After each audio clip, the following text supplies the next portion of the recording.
नमस्कार विद्यार्थियों, मैं अरविंद सुलानिया, सहायक आचार्य इतिहास, राजकीय महाविद्यालय श्री गंगानगर, आज आपको आर्य समाज के राजस्थान में भूमिका व उसके योगदान के बारे में बताऊंगा। आर्य समाज के संस्थापक, जैसा कि हम सब जानते हैं, स्वामी दयानंद सरस्वती थे। स्वामी दयानंद सरस्वती का जन्म 1824 में गुजरात के मोरवी गांव में हुआ। राजस्थान में स्वामी दयानंद सरस्वती का प्रवेश आर्य समाज की स्थापना से लगभग 10 वर्ष पूर्व अर्थात 1865 के आसपास हुआ।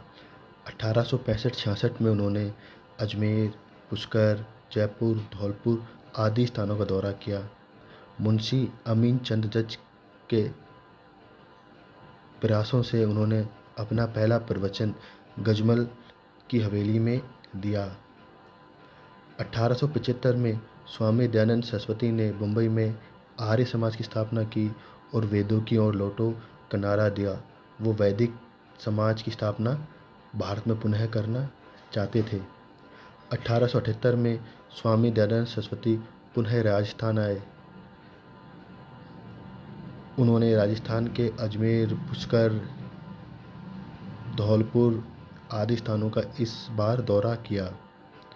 स्वामी दयानंद सरस्वती ने राजस्थान में अपनी गतिविधियों का मुख्य केंद्र अजमेर को बनाया।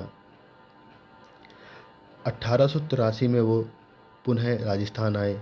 इस बार स्वामी दयानंद सरस्वती जोधपुर गए, जहां जसवंत सिंह की वेश्या नन्ही बाई ने उन्हें विष दे दिया। वो जोधपुर से अजमेर लाए गए, जहां उनके बचाव के अनेक प्रयास वैद्य व डॉक्टरों द्वारा किए गए, परंतु स्वामी दयानंद सरस्वती को बचाया नहीं जा सका। आर्य समाज ने जहां वैदिक धर्म के प्रचार का बीड़ा उठाया था, वहीं उसने सामाजिक दोषों और कुरीतियों के निवारण की तरफ भी अपना ध्यान केंद्रित किया।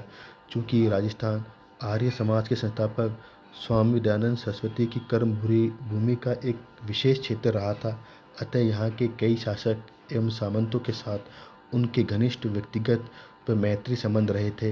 अतः आर्य समाज के सुधार कार्यक्रमों का राजस्थान पर व्यापक प्रभाव पड़ना स्वाभाविक था। आर्य समाज ने जाति प्रथाओं के आधारों पर प्रहार किया। उन्होंने देखा कि जाति प्रथा का मुख्य कारण क्या है। अगर उन कारणों को समाप्त किया जा सके तो जाति प्रथा को भी समाप्त किया जा सकता है।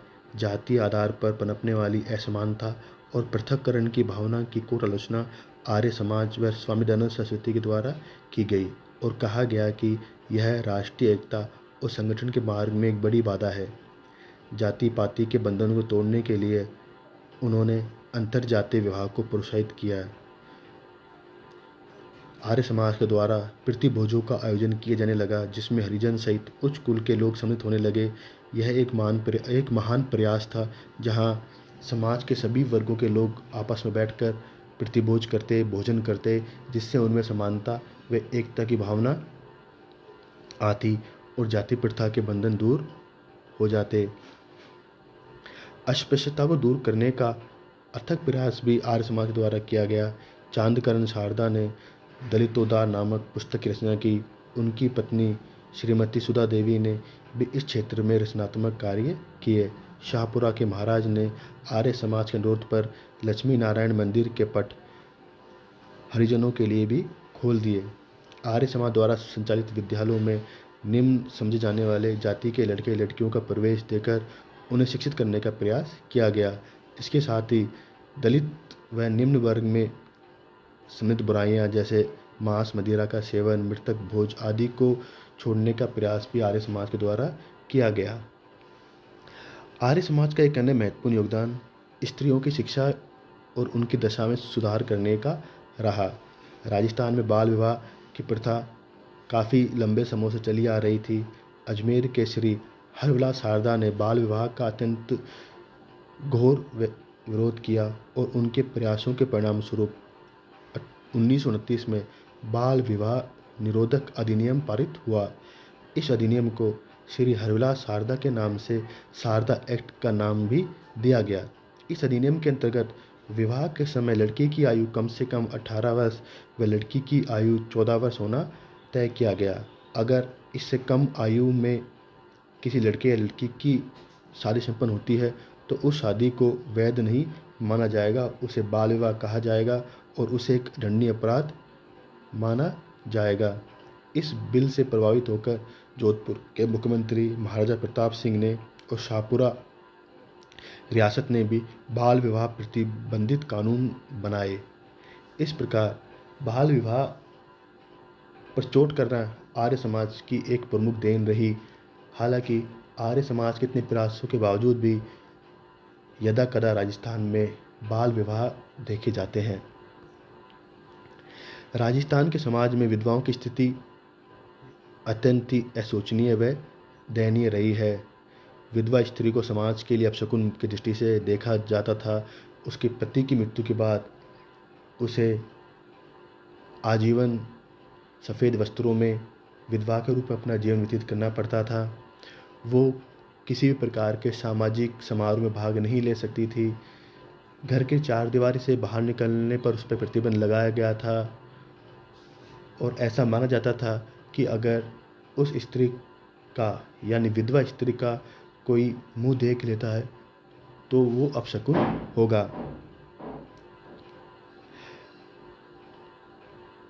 आर्य समाज ने विधवा विवाह का समर्थन किया और विधवा विवाह को मान्यता दिलाने के लिए काफ़ी बड़ा आंदोलन भी चलाया।